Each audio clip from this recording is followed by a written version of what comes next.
Ladies and gentlemen, welcome to the Turnbuckle Sessions. I am your host, Thomas Montalto, and today we have a very special guest with us. If you listen to the Turnbuckle Tavern every week like you should, you know the segment Call the Hoch.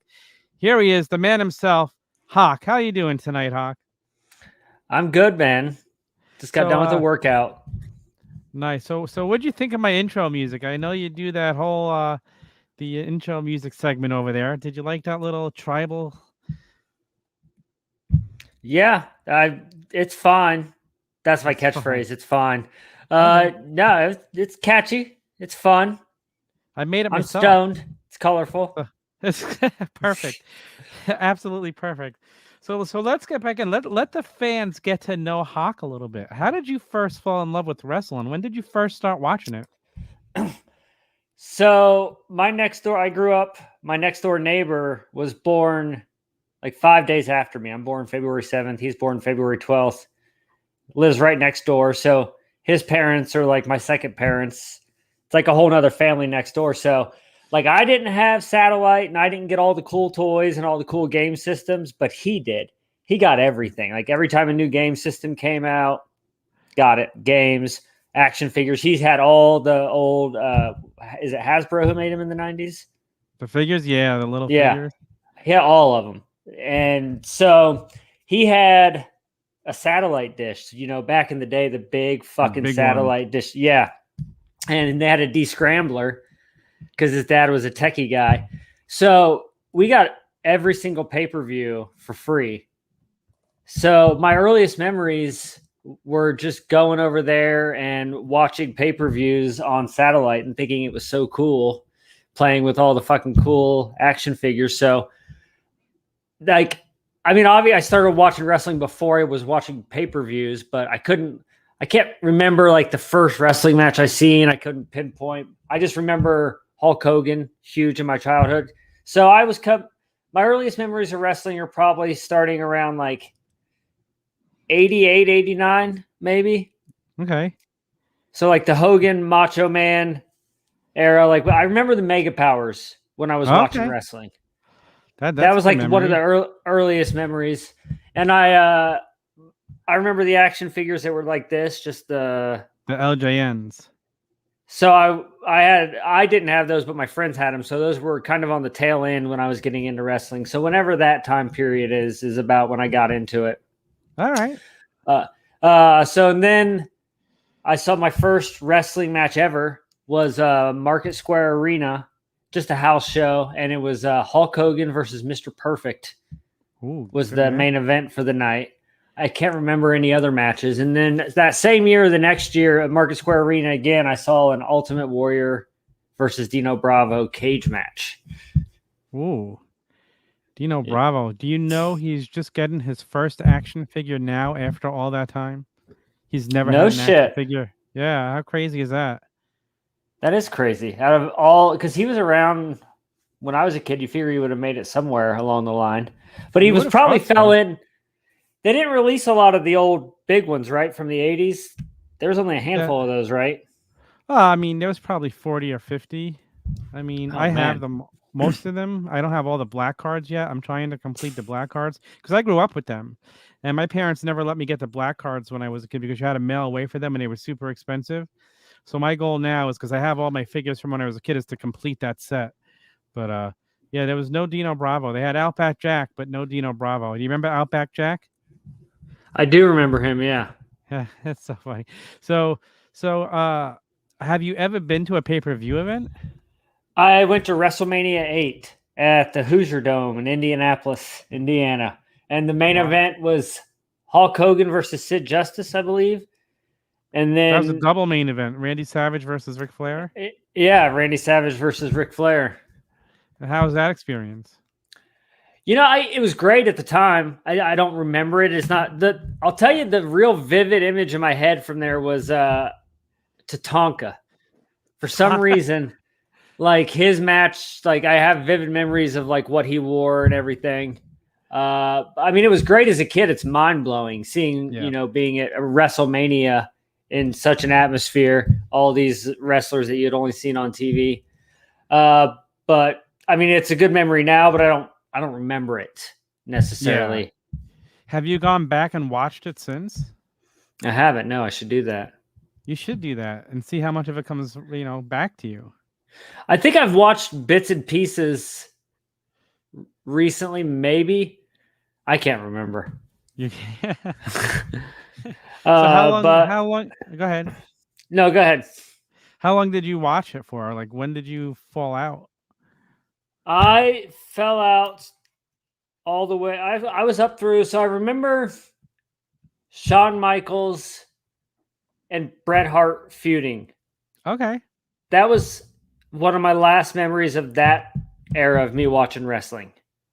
Okay. I'll say this. I remember Rocky Maivia. And then that was it. And then I had gotten out. I got out before Stone Cold became Stone Cold. I got out before the Attitude Era. Wow, and that didn't even bring you back in the Attitude Era.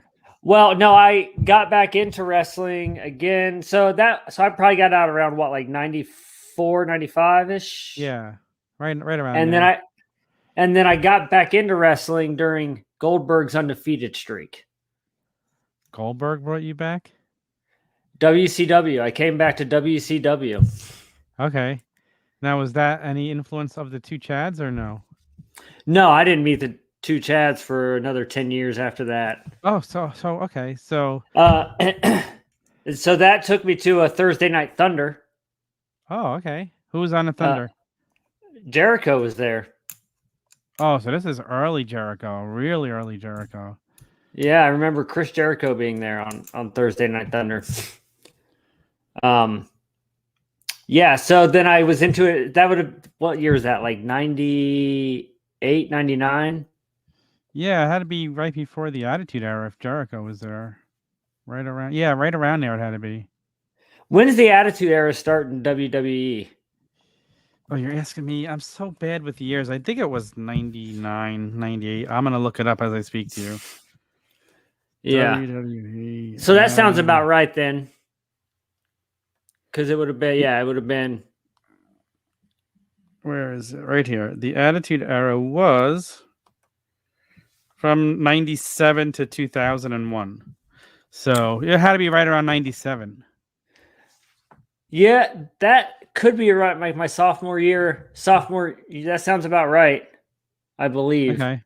I want to say it was Jericho. I swear to God it was Jericho. I'll have to look that up. I don't want to kill airtime looking it up, but look it up. Thursday Thunder, Indianapolis, Indiana, sometime in the late 90s. That's the one I was at. And then I got into WWE after around 2000, 2001-ish. Okay. When NWO was coming into WWF. It was WWF when I was watching it. Yes. I don't know if we're allowed to say that. It's copyright. Still WWF to me. It should be. It's ridiculous that it's not. Whatever. Yeah, I agree. Yeah, and then I didn't. So the last wrestling memory I had before I got into AEW was the WrestleMania with Hulk Hogan versus The Rock. Oh, okay. I watched that WrestleMania, and then I think I called it quits on wrestling until AEW. Wow. Okay, so in between this time, let's talk. How did you meet the two Chads? I met Chad Smith at film school. We both went to this shitty little film school in Winter Park, Florida, a suburb of Orlando called Full Sail. Okay. We just happened to be in the same class. It's by chance because they start a new class every single month. Oh, wow. So, yeah, so it's only by chance that we happen to start at the same exact time. And we met pretty early on, maybe first week or two, it feels like. And then we've just been friends ever since. We hit it off. He has a huge movie collection. Yes. And so I think our connection is film more than wrestling. But obviously now it's probably more wrestling than it is film. And that's how you met Sneed through him. Yeah, Sneed moved down also to Full Sail like a year after we did.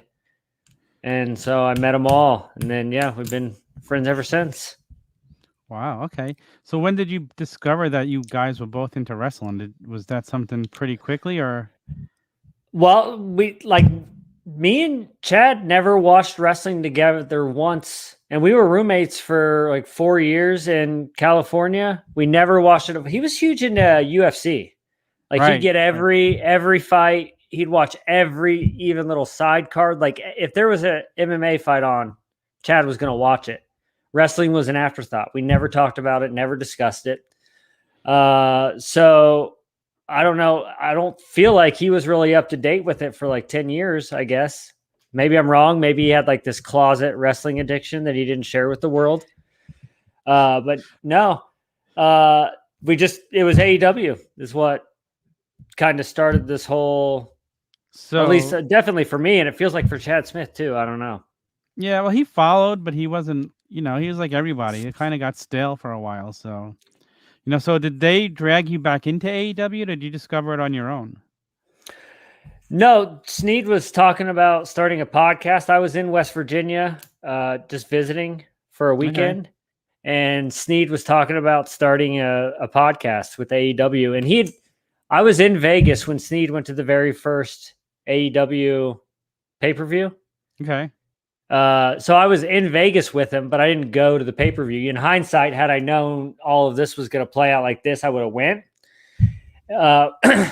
So, but then, yeah, I was there in West Virginia and they were talking about doing a podcast. And I'm like, yeah, fucking give me a call. I'll talk about wrestling with you motherfuckers.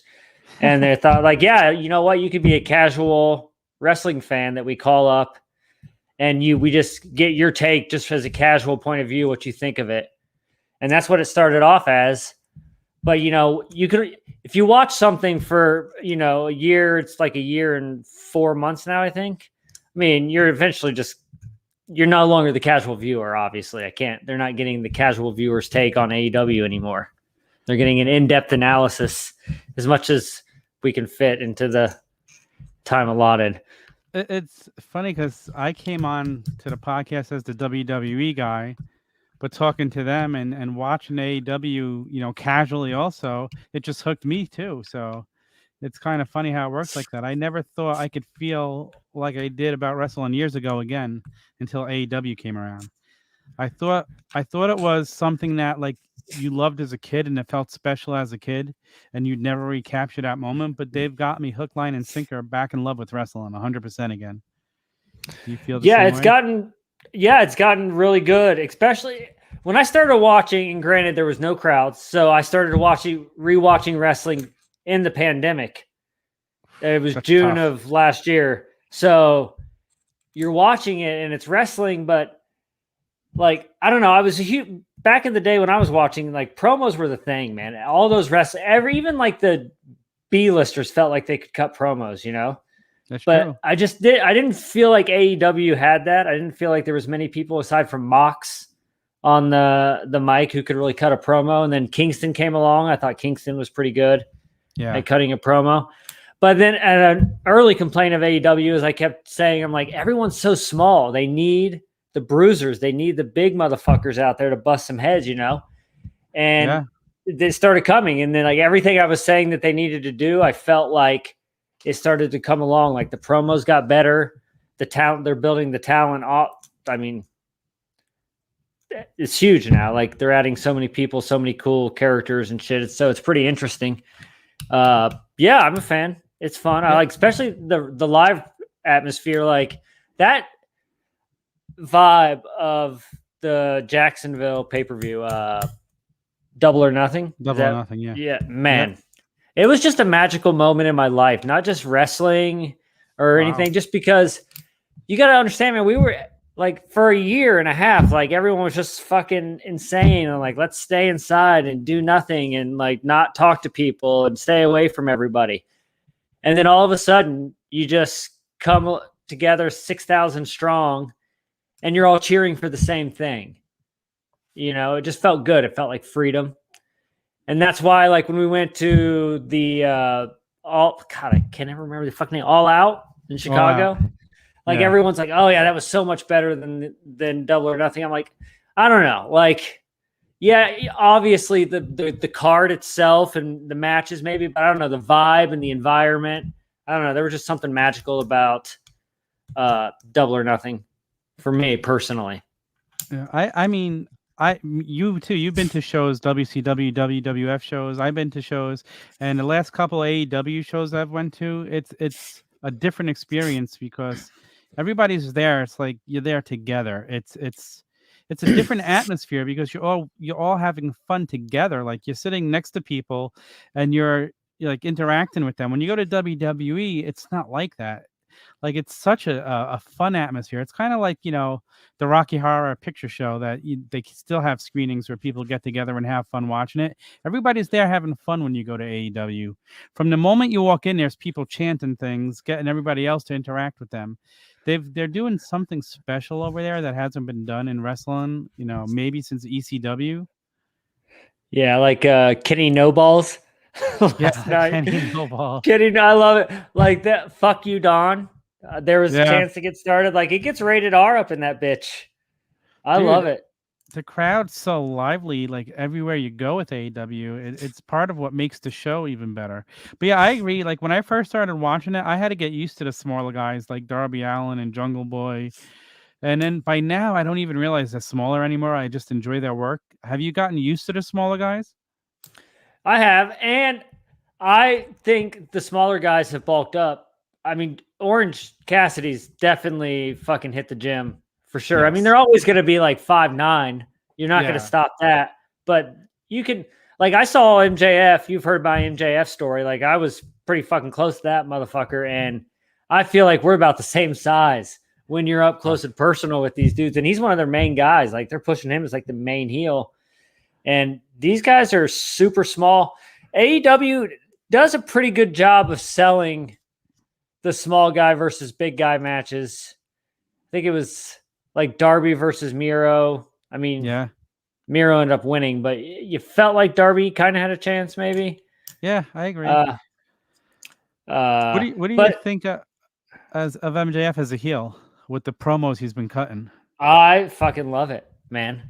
I think it's fucking great. It's going darker than wrestling normally goes. That's what I was talking on the podcast with the fellas last night. It's like heels in wrestling, there's always some jest to them. It's always kind of tongue in cheek. Like everybody knows they're just they're doing what they got to do to get the audience riled up. But it feels like MJF's like going personal. Like he's trying. He wants everyone to fucking hate him, not like kind of ha hate him. He wants people to fucking loathe him. And I think it'll pay off though, because eventually somebody's going to shut him up. I like him going on sort of a winning streak and really like cutting these promos that makes it super personal, but he wins all these matches. So your hatred just grows and grows for him. So when he finally does lose, the pop's going to be huge. Yeah. What do you think of CM Punk? I know you didn't see him during his heyday in WWE. I don't have a good taste for him yet because he's just going to come in and do like, he's going to almost be like the TV title holder where I feel like he's just going to come in and just go through a bunch of these like mid-tier guys to try to put him over. And I don't see anything really starting feud-wise that's going to have anything of consequence in the future. I mean, that could change on a dime. Like next fucking Wednesday, they could introduce some new bullshit. That's the thing with wrestling. It's like you think there's no storyline going on, and then it takes like one encounter, and then all of a sudden, boom, you got a feud. Well, I mean, I'm thinking eventually we're going to see CM Punk versus MJF. That would be killer. I'd love to see them two go back and forth on a mic. Yeah, and then can you imagine if MJF beat Punk? Like, that would really piss people off. Yeah, because everybody would be expecting him to be the one that's going to come out and beat MJF finally. But if he didn't, how much more does that build MJF up as a heel? That would be pretty, I wouldn't be opposed to seeing that.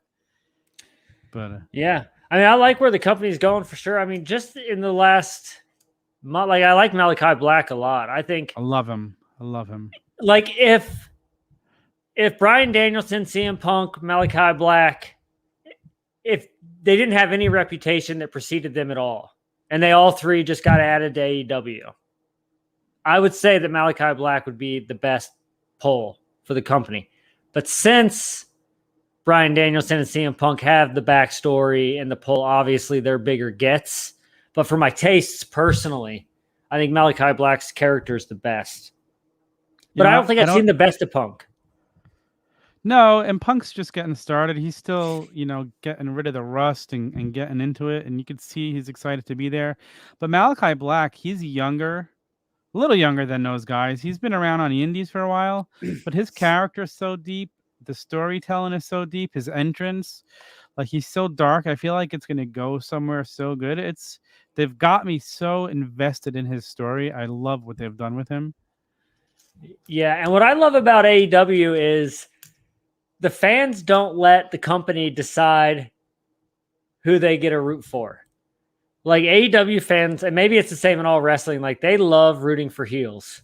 Like Adam Cole, you could argue Adam Cole, I forgot about him till he could be the biggest star in AEW already. He gets some of the loudest fucking pops every time he comes to the ring. That's true. There's not a single person that's not saying Adam Cole, baby, when he does it. Like they are into him. Yeah, it's the same with Britt Baker. They're trying to make you hate Britt Baker. It's like, sorry, crowd loves her. Not going to happen. Malachi Black, they love him. Adam Cole, they love him. They hate Cody. So, yeah, well, Cody sucks, man. He's just boring. Like, I truly don't understand how he even had a reputation big enough to where he could get the reins of a professional wrestling organization. I don't get it. I don't get his character. I mean, it's kind of stale right now, and they need to do something with it. I don't disagree. I don't know if the heel run is coming. You saw Arn Anderson leave him the other night, so something's happening with Cody. They've got to find some way to make him interesting again, because I love that the fans are booing him. I love it. Yeah.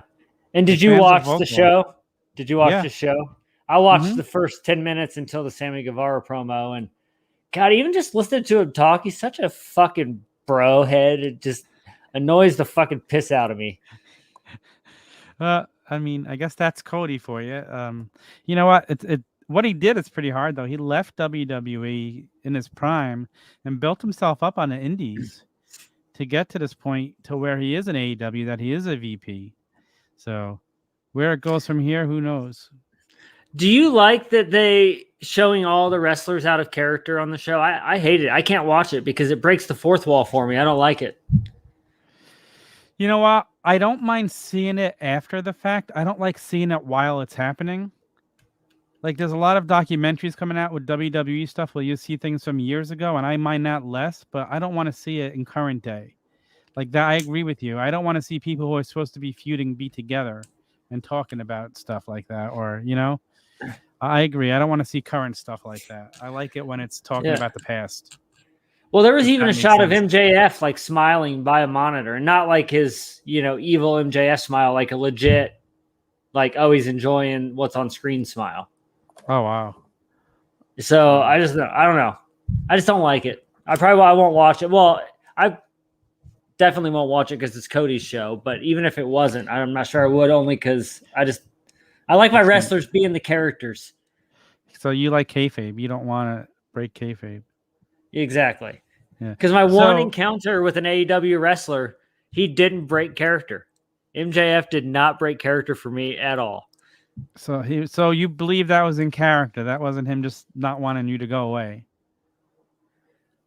You see, because we were sitting there, me and Sneed, and it was like a regular dude walking up. Okay. And as soon as he saw me stand up, he got the MJF snarl on his face, started walking faster, and was just like, no. It was in character for sure. Oh, that's cool. I like a guy that'll stay in character like that. That's interesting. So, as you said, you went to film school with Chad. So, I heard that you worked on Lucha Underground. I did. I actually went to a taping. I'm in accounting now, and that was actually my first accounting gig ever, was Lucha Underground Wrestling. Interesting story behind that. I was in my car, pretty much homeless, and I had a couch to sleep on, but I was homeless, sitting in my car. I talked to Chad Smith on the phone. I called him. I was like, hey, man, anything short of divine intervention, and I'm going to move back to Ohio from I was sitting in LA. And then I just happened to go home that night and email this lady that I hadn't talked to in 4 years. I'm like, hey, I'm thinking about getting into production accounting. How can you help? She's like, my assistant quit today. You can start Monday. And then ever since then, man, it's just been like this upward trajectory of success that like I have no business experiencing, but it's like by divine intervention. But yeah, my first gig was Lucha Underground Wrestling. It's in this shitty little warehouse in Boyle Heights, in the shitty like suburb of LA. Well, not suburbs, pretty much dead center LA, East LA.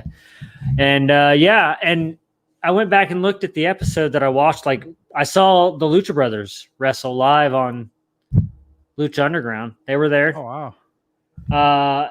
And I would walk around backstage and see all these guys, but I didn't know who the fuck any of them were. But there was a few that are in AEW now, like the Lucha Brothers and Brian Cage. I think there was one more.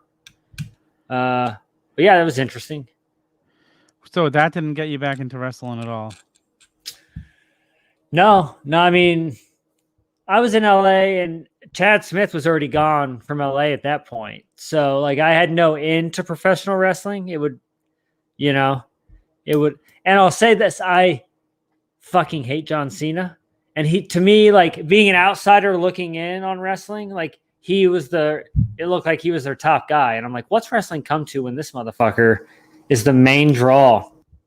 Because he's not charming at all to me. I don't get, my hatred for John Cena runs deeper than my hatred for Cody Rhodes, I think, because because the crowd eats up John Cena. Like the crowd collectively agrees that Cody sucks. So that's cool. But for some reason the crowd pops for Cena, and I don't get it.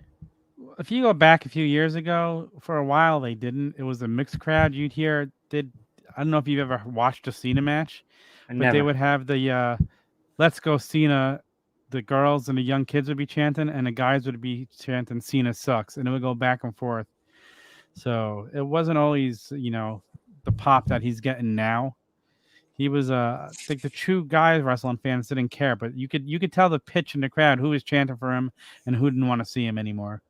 So it was kind of like Cody. He just did the same thing for so long that people kind of just got tired of him, and then you didn't realize what you missed in Cena until he was gone. I don't feel that way. Like if Cody was gone, I don't feel like people would miss him right now. Not at all. So I mean, I know you wouldn't, but I don't know. I mean, the fans booing him, so I mean, they're not a Cody fan. Like Malachi is supposed to be the heel of heels, and they're rooting for him every time it comes out. But I think they'd be rooting for Malachi regardless of who he's feuding with. I just think he's a guy that people won't like. I think he's charismatic. His character's kind of dark and ominous, and I don't know. Yeah, he's an interesting character. I mean, that's what makes him so likable. Like it's a different type of character, not something you see all the time. His entrance is amazing. So his in-ring skills are amazing. Yeah, I don't understand how WWF or E whatever let all those guys go at the same time. The just four big ones to just hand them over to AEW, because I mean, like Adam Cole, the fucking crowd loves that motherfucker. And I'm sure he was getting that kind of pop in WWE also. Yeah, well, he was in the developmental territory. He wasn't on the main roster. So, and they were talking about bringing him up to the main roster if he resigned as a manager and changing his name, which makes no sense, which is part of the reason why he left. So, do you still watch WWE every week? I still watch Raw and SmackDown and the pay-per-views. I don't watch NXT. Do you find the same complaints? Because the Chads hate WWE. It's just uninteresting anymore. There's no cliffhangers. Like it's not exciting like AEW is. It's like they use the same formula, so you know what's going to happen. Every week there's the same matches. It's just become very stale. So I mean, I can enjoy certain aspects of it, but certain other aspects, it can't even touch AEW right now. It can't even touch it. So. Yeah, I mean, I can't imagine it could be better, because I mean, AEW is clicking on another level right now than they were even 4 months ago. I would say like the pay-per-view I went to, All Out, Double or Nothing. God, whatever. The one in May. Yeah, Double or Nothing. That was like the beginning of a new era to me. What? Yeah, AEW. That was true. That when that hit and they hit the road again right after that, they've been on fire ever since then. Yeah, this ever since it was Memorial Day weekend, that'll be probably looked at as the turning point in AEW. Some people might look at, August as being the turning point, but I would say it started a little bit before. Because I agree with you. Because they were planning all that to happen because they just wanted crowds and shit, So the turning point was the pay-per-view when they had the full crowd back. That was when this whole thing started. Yeah, for sure. Like I said, there was only like 6,000 people there, but I don't know. It felt electric. Loved it. I know it sounded louder than that on TV because I watched it at home, and it was amazing. So yeah, and I'll say the good thing about, because this is the first time I've watched wrestling for like a different reason, because this gives you a chance to, like, I'm hanging out with the Chads on a weekly basis now, so it's almost more than wrestling. Like, you get to hang out with your friends. It's something you get a bond over. Like, we've met in 2 different cities already. Well, 3 different cities, I guess. I didn't go to the one in Vegas, but because of AEW, I've met these motherfuckers in Vegas, Chicago, Jacksonville, So it's just a way you get to plan little trips with your friends and see them a few times a year that as you get older, you don't necessarily get to see your friends on a yearly basis at all. So to be able to see them quarterly, it's pretty fun. And it makes watching the shows more enjoyable and having it to discuss with them, and it's made it even better. So, and I like it because they're kind of the baby faces of the podcast, and I'm the heel who gets to come in and shit on everything that I hate about it, and they get to try to defend it, even though I'm normally right and they don't really have an argument. Okay, so other than Cody, what else don't you like now in AEW? I mean, it's not anything I don't like. I mean, like I said, the last few months have been pretty solid. I mean, there's always a boring episode of Dynamite here and there, or there was like the first episode of Rampage was great, and then it was either the second or third one where everyone was like collectively like, yeah, that kind of was whatever. I think that might have been the third one, because the second one was when CM Punk debuted. Yeah, so definitely the third one.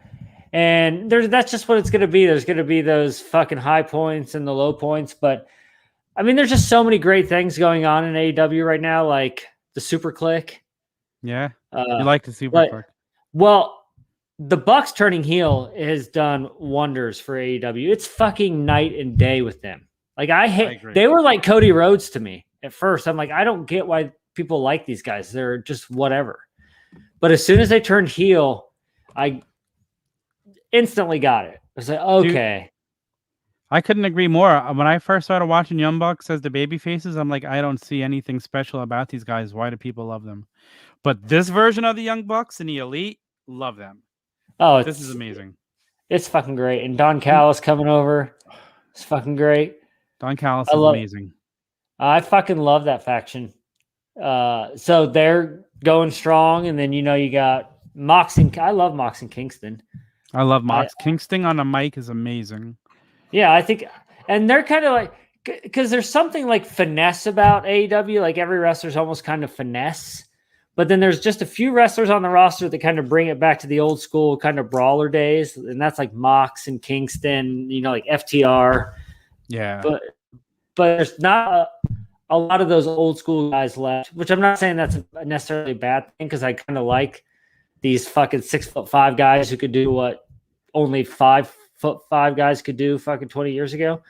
So I like this high flyer, big man type finesse wrestling, especially like Lucha Brothers. Lucha Brothers to me are the greatest wrestlers. And I'm not saying like promos, like all around, but like just in ring, like you win.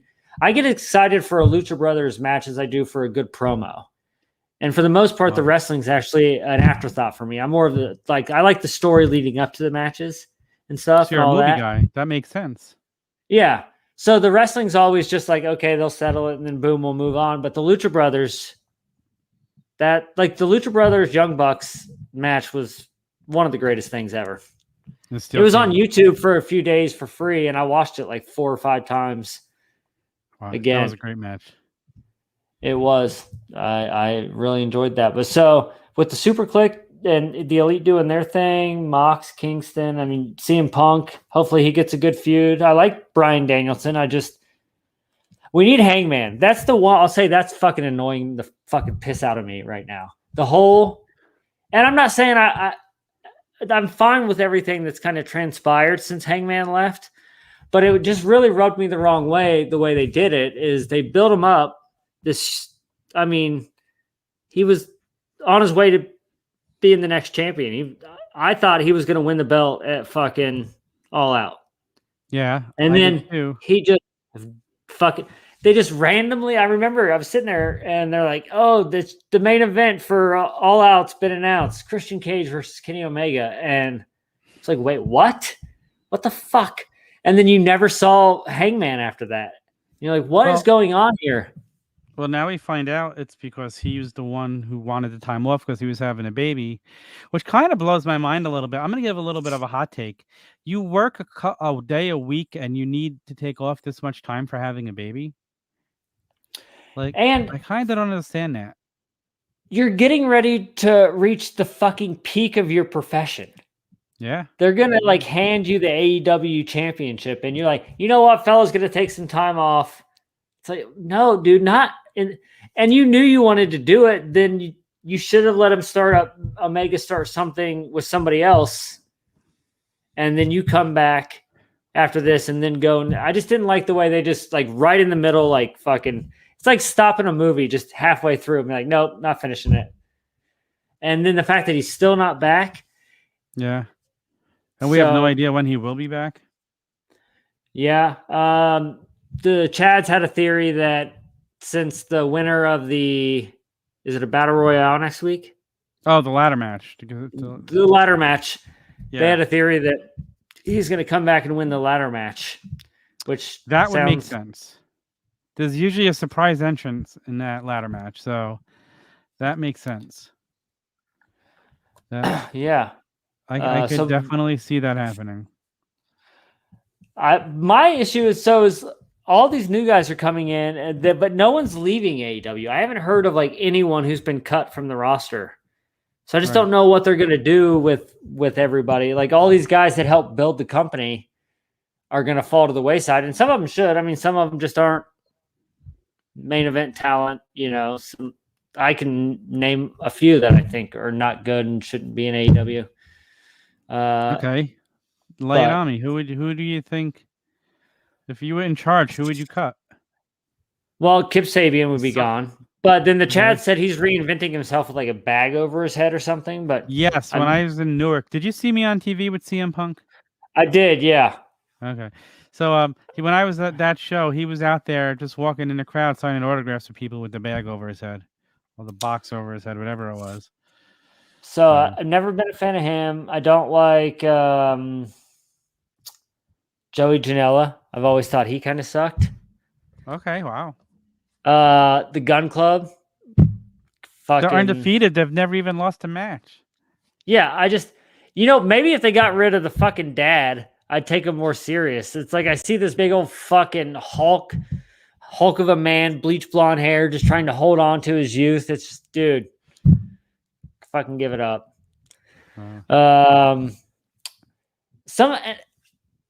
They did it. They had to do it more back in the day, and I know they have to push young talent, but sometimes I felt like early on AEW would not feature some of their featured players for the sake of pushing new talent, and I think that they got to find a better mix of that.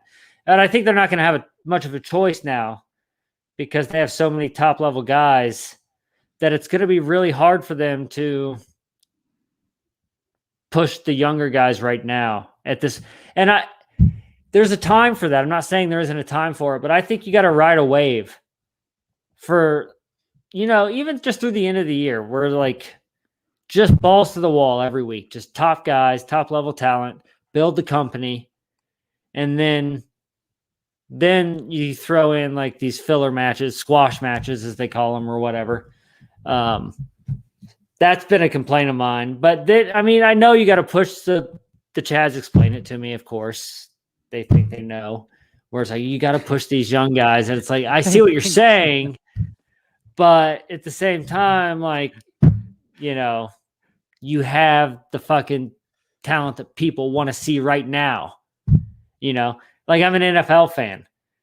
If your starters are healthy, you play your fucking starters. It's not like, well, let's just put our second string in for this quarter just because, like we want to see if they're good. We'll just play all our second string. It's like, no, you play your fucking starters.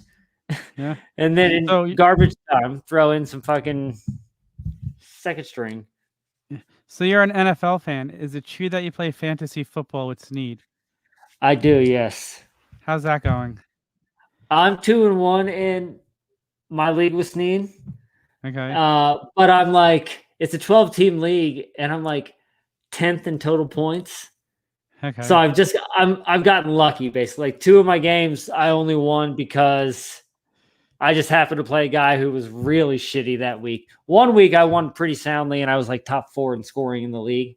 But the other 2 weeks it was just because I happened to play someone who was worse than me.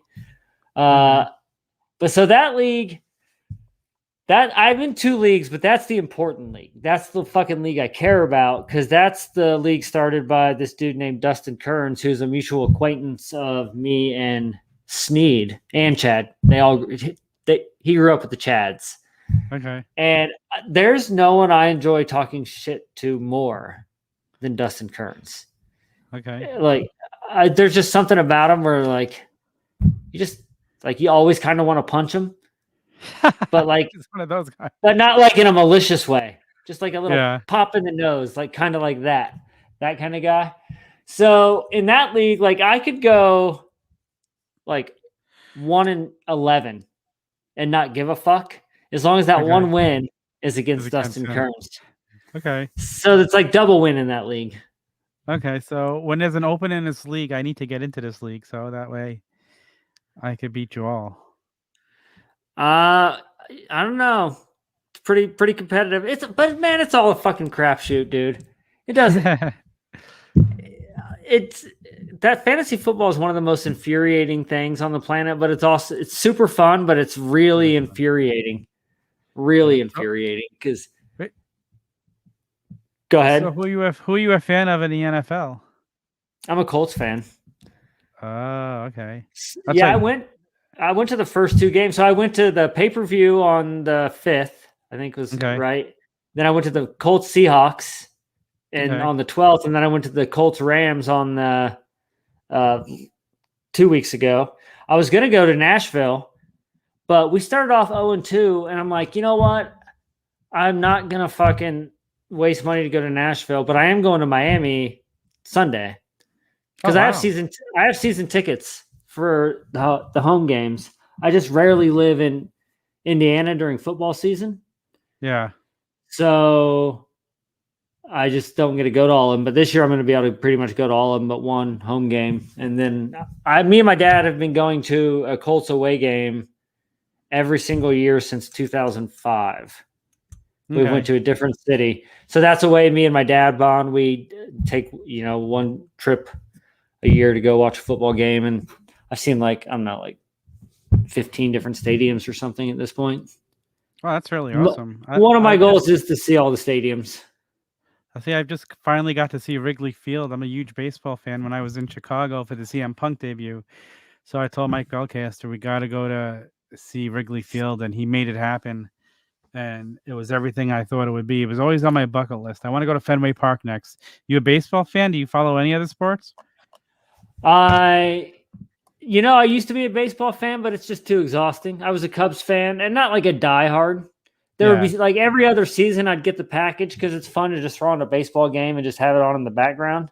Mm-hmm. But after like the Cubs got swept like 2 or 3 straight years in the playoffs, I was like, I can't invest any more time in baseball. I did, however, go to one of the games in the last series that the Red Sox played at the old Yankee Stadium. I made a point. I was in New York, and I'm like, I'm going to fucking go to this. I've never been to Yankee Stadium. This is my last chance. They just happened to be playing the Red Sox, so that was pretty magical. I grew up going to that stadium because I'm a Yankee fan who grew up in New York. So, and the new stadium just isn't the same. So I'm glad you got to see the old stadium. Yeah, but I was walking through it, and you're like, Yeah, I get it. It's pretty old. Like, you're the Yankees. You have the funds to build a brand new state of the art fucking baseball stadium, and you're playing in the oldest fucking dilapidated building ever. I get it, but I do understand the charms of nostalgic. Like, it was Yankee Stadium, of course. It was just it was a special feeling being there. I don't know if it was just because I was a Yankee fan, but you knew Babe Ruth played there, and all Luke Gehrig and Joe DiMaggio and all these magical names. And the new stadium is just a nice new stadium. It's that's all it is. That's how I feel about it anyway. No, I could see that. I mean, because had the Yankees even won the series since they moved into the new stadium? The first year they played there, they won the World Series in 2009, and they haven't won it since. Yeah, so you guys don't really have the memories there. And I mean, you never will, because even like superstar baseball, like the best player of our generation isn't going to be Babe Ruth, isn't Joe DiMaggio, those names that have been ingrained into you, even if you've never seen them play live, like they're just icons that have been ingrained into your head. Where like today's players, I mean, like Mike Trout, and that's really, I think, the only fucking star baseball player I can name. And that was because I lived in LA. But he's probably the best in baseball right now. So it's not a bad name to know. Yeah. I mean, Derek Jeter's not there no more. Not that he was ever the best player in the game, but there was something special about him. But it's the same like in wrestling. And that's the thing, like, we're not going to get Rock Stone Cold shit ever again. I don't know. It just like, that was just kind of that era of wrestling with like NWO and then Rock and Stone Cold. I don't know. There was just something you just in your mind think that's what wrestling was, and then you get out of it and you get back in and you realize, no, you just happen to be watching in this era that was super special, I guess. And it feels like in general though, like in movies, music, sports, like there's not icons like there used to be icons. That's true. In anything.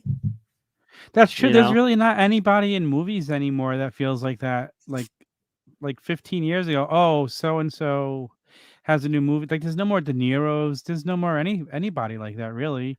And like even the ones that were like that, like Hanks, like nobody cares about Tom Hanks anymore. Even like Brad Pitt, like nobody cares. Like Tom Cruise became a joke. And there's no new stars, like, because everything seems just so ubiquitous. There's so much to fucking see, and like there's no more water cooler shows because everybody's in their own little world doing their own little thing. So it's really hard for you to get these icons that everyone kind of rallies around. And I mean, ultimately, I think it kind of, I don't know, you lose a sense of unity because you don't have anything to rally around at all. We have no central rallying point in America anymore.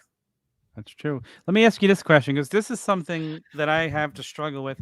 When I was a kid and I would go to the movies and I would go see Superman with Christopher Reeves, or I would go see Rocky, I always remember walking out of the movie theater like thinking I could fly, or thinking I was Rocky Balboa, or like I could box, and it just felt good. I don't get that same feeling going to movies anymore. Is that just because I'm an adult? Is that because, like, do you think are movies just different these days? Well, movies are absolutely fucking terrible these days, first off. But the main thing is films in the 80s and 70s, actors created characters. Like there was the script, and then within that, the actors actually went out of their way to like create different version, like not a version of themselves, but a character. Actors today, they don't know how to do that. It's literally just a different version of like a slightly different version than who they are. They don't change their voice. They don't change their mannerisms. It's just boring. And they're not charming, and they're just not really good at all. Like for an insight into an actor's mind is I have friends who act in LA, and I was having a conversation with them one time. And I told him, I was like, dude, you should be watching every single movie you can to become a better actor. And he's like, dude, you don't need to watch movies to be a good actor. Oh, wow. And that right there, I'm like, and that sums up why actors suck these days, because they don't think there's any. I don't know, like wrestlers. You gotta think these wrestlers go back and watch like Macho Man Randy Savage wrestle and see, because I do that as a fan. I'll go watch old Randy Savage shit. So you got to figure these wrestlers are doing that, and like studying like what made them great, what made them, and why wouldn't you when it's all out there for you to see? So I think there's a lot of laziness probably is why we don't have icons, I guess. I guess that's a good point. But talking about what you said, that's what I love about AEW is WWE. You asking what's different? They don't let the wrestler develop themselves. They're told what to do. They're handed a script. In AEW, the wrestler has a lot of say of who they are. They're not handed a script. They're handed bullet points or go make this point across in your promo. So that's why their promos are better now because we're feeling what they feel. They're not trying to be an actor. Wrestlers shouldn't be actors. It's method. You have to believe you're the person you're trying to be. That's what makes a great actor when they're a method actor and they believe they're that character. And I feel like that's happening more in AEW that they're allowed to have creativity. In WWE, there's no creativity. Yeah, from what I've heard, it sounds like it's basically just Vince McMahon, just this is what he wants and this is what we're going to do. And that doesn't work in any industry, really. Yeah, so I don't know why he would think it would work in wrestling. And it's like the creative process. You have all these dudes who they've spent their whole lives trying to be fucking wrestlers. They've spent their lives in backyard rings learning this shit or whatever. Like they have something to add to the fucking game. Like ask their input. Like, hey, who do you think you'd be in a good feud with? Like shit like that. And run like nobody knows the wrestlers better than the other wrestlers. That's true. I mean, they know what works and doesn't work. They don't need some fucking dude at the top pulling the strings. It's like, motherfucker, I've been doing this my whole life. 100% true. Okay, so let's finish up. What are your 3 favorite movies of all time? Man, that's such a fucking hard question. Like you don't have to put them in order. No. I'll give you 3 movies that sum me up, but it's impossible to say. But so lately, I've always used these. So there's The Great Outdoors with John Candy. Okay. Oh, good movie. John Hughes wrote it. He didn't direct it. And John Hughes, for my money, is he's cinematic history. He's one of the best ever. But he didn't direct this one. But there's something about it. Like when I was a kid, I always wanted to go where The Great Outdoors was filmed because I'm like, oh, look at that. It'd be so fucking great. It's like an Adventureland.